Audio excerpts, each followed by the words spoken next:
ಒಟ್ಟ ಕೊಡಗಮ್ ಹೋಗೋಲ್ದಪ್ಪ ಒಣ ಕೆಮ್ಮ. ಎಕ್ಕಿ ಎಲಿಗೆ ಆಕಳ ತುಪ್ಪ ಸಾವರ್ಬೇಕು, ಒಂದ್ ಜರ ಕಾಯಿಸ್ಬೇಕು, ಕಾಯಿಸಿ ಸುರುಳಿ ಸುತ್ತಬೇಕು. ಇನ್ನು ಬೇಡ ಇದೇ ಸಗಣಿಯಿಂದನ ಯಾವಾಗ ಅದಕ್ಕ ದುರ್ಗಂಧ ಬರಕ್ ಶುರು ಆಕೈತಲ್ಲ ಅವಾಗ ಅವು ಯಾರು ಮನ್ಯಾಗ ಮಾಡಾಕ ಸಿಗೋಲ್ರಿ. ನೀ ಏನ್ ಮಾಡ್ತಿ? ಬಸ್ ಸ್ಟ್ಯಾಂಡ್ ಮಾಡ ಜೋಗವನ ಆಗು ಇವು. ಯಾಕಂದ್ರೆ ಯಾವ್ದು ದಷ್ಟು ಪುಷ್ಟಿಲ್ರಿ. ಇನ್ನು ಬೇಡ ಇದೇ ಸಗಣಿಯಿಂದನ ಎರಿಹುಳು ಗೊಬ್ಬರ ತಯಾರು ಮಾಡ್ರಿ. 20 ಕಿಲೋ ಎರಿಹುಳು ಗೊಬ್ಬರ, 5 ಕಿಲೋ ಗೊಂಜಾಳ ಹಿಟ್ಟು, 5 ಕಿಲೋ ಸೋಯಾಬೀನ್ ಹಿಟ್ಟು,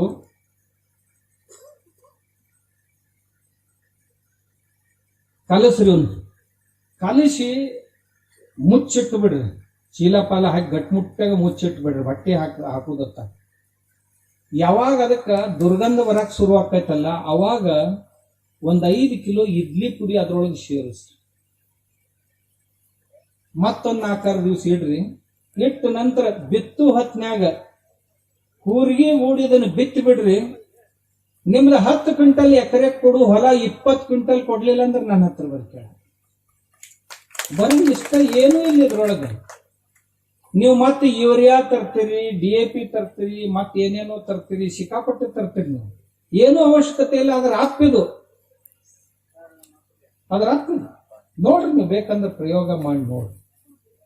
ಬೇಕಾದ್ ಮಾಡಕ್ ನಮ್ ಸುತ್ತಮುತ್ತ ರಗಡೆ ಇರ್ತಾವ್ರಿ. ನಾವೆಲ್ಲಿ ಪ್ರಯೋಗ ಮಾಡ್ತೀವಿ? ಮಾಡೋದಿಲ್ಲ ಅಷ್ಟ.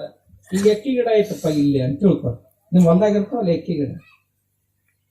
ನೀವು ಒಟ್ಟ ಕೊಡಗಮ್ ಹೋಗೋಲ್ದಪ್ಪ ಒಣ ಕೆಮ್ಮ. ಎಕ್ಕಿ ಎಲಿಗೆ ಆಕಳ ತುಪ್ಪ ಸಾವರ್ಬೇಕು, ಒಂದ್ ಜರ ಕಾಯಿಸ್ಬೇಕು, ಕಾಯಿಸಿ ಸುರುಳಿ ಸುತ್ತಬೇಕು. ಸುರುಳಿ ಸುತ್ತಿ ಗುದದ್ವಾರದೊಳಗೆ ಏರಿಸ್ಬೇಕು ರಾತ್ರಿ ಸ್ವಲ್ಪ ಹೊತ್ತೊಂಡದ್ರಾಗ ನಿಮ್ ಕೆಮ್ಮುನು ಹೋಗ್ತೈತಿ, ಅದು ತಪ್ಪಲನು ಹೊರಗೆ ಬರ್ತದೆ. ಇಂಥ ಔಷಧ ಜಗತ್ನಾಗ ಎಲ್ಲಿ ಇಲ್ಲ. ಮತ್ತೆ ಆಕಳ ತುಪ್ಪ ಇಂಥ ಕೆಲಸ ಮಾಡ್ತದೆ ಎಕ್ಕಿ ಎಲಿಗೆ ಹುಡುಕುದು. ನಾ ಅದಕ್ಕ ಗೋ ಆಧಾರಿತ ಜೀವನ ಪದ್ಧತಿ ಅಂತ ಹೇಳಿದ್ನೆಲ್ಲ ಅದು ಇದ್ರ ಸುತ್ತಮುತ್ತನೇ ಇರ್ತದೆ. ಪ್ರತಿಯೊಬ್ಬರ ಮನ್ಯಾಗ ಒಂದು ಆಕಳ ಇರಾಕದು. ಹೊಲದಾಗ ಗಿಡ ಇರ್ಬೇಕು, ಮನ್ಯಾಗ ಆಕಳ ಇರ್ಬೇಕು. ಗಿಡದ ಕೆಳಗೆ ಆಕಳ ಇರ್ಬೇಕು, ಗಿಡದ ಮ್ಯಾಗ ಹಕ್ಕಿ ಪಕ್ಷಿಗಳಿರ್ಬೇಕು. ನೀವೆಲ್ಲರನ್ನು ಓಡಿಸೋದ್ರಾಗ ಇದಿರಪ್ಪ. ಒಬ್ಬರನ್ನು ಇರಿಸ್ಕೊಳ್ಳೋ ವಿಚಾರನೂ ಇಲ್ಲ. ಅದನ್ನು ಓಡಿಸೋದು, ಇದನ್ನು ಓಡಿಸೋದು.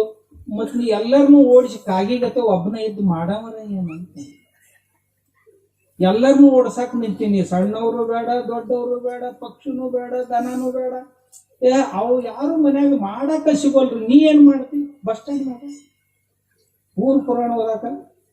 ಅವ ಒಂದ್ ಹಂಗಾತ್ರಿ, ಇವಂದ್ ಹಿಂಗಾತ್ರಿ. ಅಕ್ಕಿ ಓಡ್ ಹಾದ್ಲು, ಇವ ಓಡ್ ಹೋದ, ಅವ ಅಷ್ಟ್ರಾಗ ಬಿದ್ದ, ಇವ ಎಷ್ಟ್ರಾಗ ಎದ್ದ. ನಿನ್ನ ಮನೆಗೇನು ಉಣ್ಣಾಕ್ ಬರುದು, ತಿನ್ನಾಕ್ ಬರುದು? 5 ವರ್ಷದಾಗ 6 ಇಲೆಕ್ಷನ್ ಬರ್ತಾವಪ್ಪ. ನೀ ಬರೇ ಇದ ಪುರಾಣ ಓದ್ತಿ ಅಂತಂದ್ರೆ ನಿನ್ನ ಮನೆ ನಡೀದ್ ಹೆಂಗ ಮುಂದ?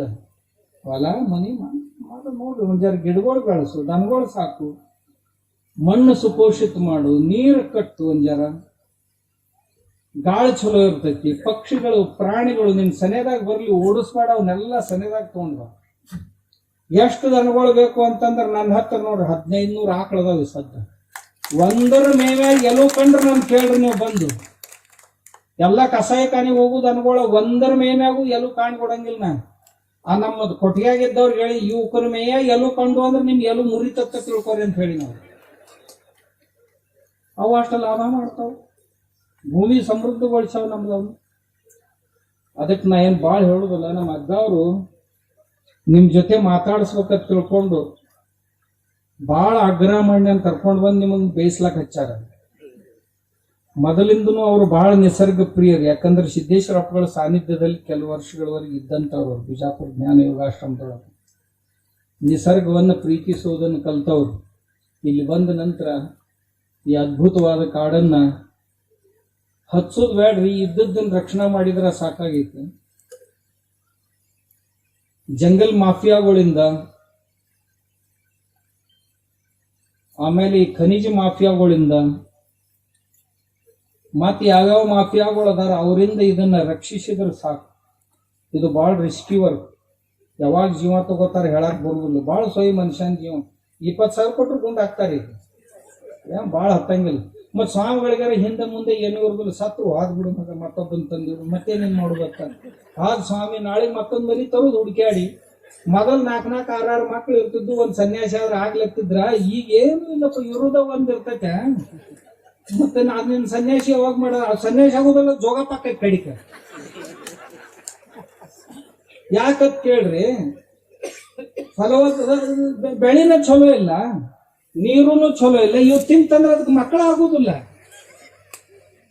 ಜೋಗವನ ಆಗು ಇವು. ಯಾಕಂದ್ರೆ ಯಾವ್ದು ದಷ್ಟ ಪುಷ್ಟ ಇಲ್ರಿ. ಮತ್ ಹುಟ್ಟು ಹೆಂಗ ಮಕ್ಕಳು ನೋಡ್ರಲ್ಲ, ಬೇಕಾದ್ರೆ ಹಿಂಗ ಆಗ್ತೈತಿ. ನಿಮ್ ಅರ್ಜಿರಪ್ಪ ಏನ್ ಹಾಕಿರೋದಕ್ಕ ಅದ್ದವ್ರು ರಕ್ಷಣೆ ಮಾಡಾಕತ್ತಾರ. ಅದಕ್ಕೆ ಅವ್ರ ಕಪ್ಪತ್ ಗುಡ್ಡ ಒಂದ್ ಸಾರಿ ಆಗ್ಲೇ ಹೇಳಿದ್ರಲ್ಲ, 70 ಗುಡ್ಡ ನೋಡೋದಕ್ಕಿಂತ ಒಂದ್ 70 ಗುಡ್ಡ ನೋಡ್ಬೇಕತ್ತ. ಅವ್ರ ಬಹುತೇಕ ಅದನ್ನ ತಯಾರು ಮಾಡ್ಯಾರ ಕಾಣತೀನಿ. ಏನ್ ಮೊದಲು ಹಿರಿಯರ್ ಅಂತಿದ್ರು ಗೊತ್ತಿಲ್ಲ. ನಿಸರ್ಗದ ಮೇಲೆ ಅವ್ರದ್ದು ಪ್ರೇಮ ಯಾವಾಗ್ಲೂ ಮೊದಲಿಂದ ಐತಿ. ಆಮ್ಯಾಗ ಈಗ ಮತ್ ಇದ್ರ ಜೊತೆ ಅರಣ್ಯ ರಕ್ಷಣೆ ಮಾಡೋದ್ರ ಜೊತೆ ಒಕ್ಕಲ್ತನೂ ಮಾಡಕ್ ಶುರು ಮಾಡಬೇಕು. ಇಲ್ಲಿ ಕೃಷಿ ತರಬೇತಿ ಕೇಂದ್ರ ಆರಂಭ ಮಾಡಬೇಕು ಅಂತ ನಮ್ಮ ಶಿವಕುಮಾರ್ ಅದ್ದವ್ರದ್ದು ಸಂಕಲ್ಪ ಐತಿ. ಇದು ರೈತರ ತಾಣ ಆಗ್ಬೇಕು, ರೈತರ ತವ್ರ ಮನೆ ಆಗ್ಬೇಕು. ಇದು ಕಪ್ಪತ್ ಗುಡ್ಡ ಇಲ್ಲಿ ಬರ್ಲಾರ್ದ ಈ ವನಸ್ಪತಿಗಳನ್ನ ತಿಳ್ಕೊಳಕ್ ಆಗುದಿಲ್ಲ. ನೀವು ನೋಡ್ರಿ, ಇವ್ ನೋಡಿದ ಕೂಡಲೇ ನಿಮ್ಗೆ ಏನೂ ಅನ್ಸೋದಿಲ್ಲ. ಯಾಕಂದ್ರೆ ಎದಕ್ ಬರ್ತಾವತ್ ನಿಮ್ಗೆ ಗೊತ್ತಾ ಇಲ್ಲ. ನಮ್ಮಂತವ್ರು ನಾವು ಬಂದಿವಿ ಅಂತಂದ್ರೆ ಒಂದೊಂದ್ರಾಗ ಎದ್ರಾಗ ಬೆಳ್ಳಿ ಐತಿ, ಎದ್ರಾಗ ಬಂಗಾರ ಐತಿ, ವಜ್ರ ವೈಡೂರ್ಯ ಮುತ್ತ ರತ್ನ ಕಣ್ಣಂಗ ಹಾಕವ್. ನಾವ್ ಇವ್ ನೋಡಿದ್ರ ನಿಮಗ ಎಲ್ಲ ಹೆಂಡಿನ. ಯಾಕಂದ್ರ ಡಾಬಾದೊಂದ್ ರೊಟ್ಟಿ ತಿಂದು ದಾರು ಕುಡಿಯೋರ್ಗಿ ಇವೆಂದ್ರ ಚಂದ ಕಾಣ್ತಾವನ. ಮನೆ ಒಂದು ಅವ್ವ ಅಕ್ಕ ಅಮ್ಮ ಮಾಡಿ ಉಣಿಸಿದ್ದನ್ನು ಉಂಡಿದ್ರೆ ಅಂತಂದ್ರೆ ಚಲೋ ಚಲೋ ಕಾಣ್ತಿದ್ದು. ಈಗ ಹೊರಗಿಂದಕ್ಕಾಗಿ ಮನೆಯಂದ ಮರಿ ಮಂದಿಗೆ ಎಲ್ಲರ ಇವು ಗಿಡ ಗಂಟಿ ಚಂದ ಕಾಣುತ್ತ.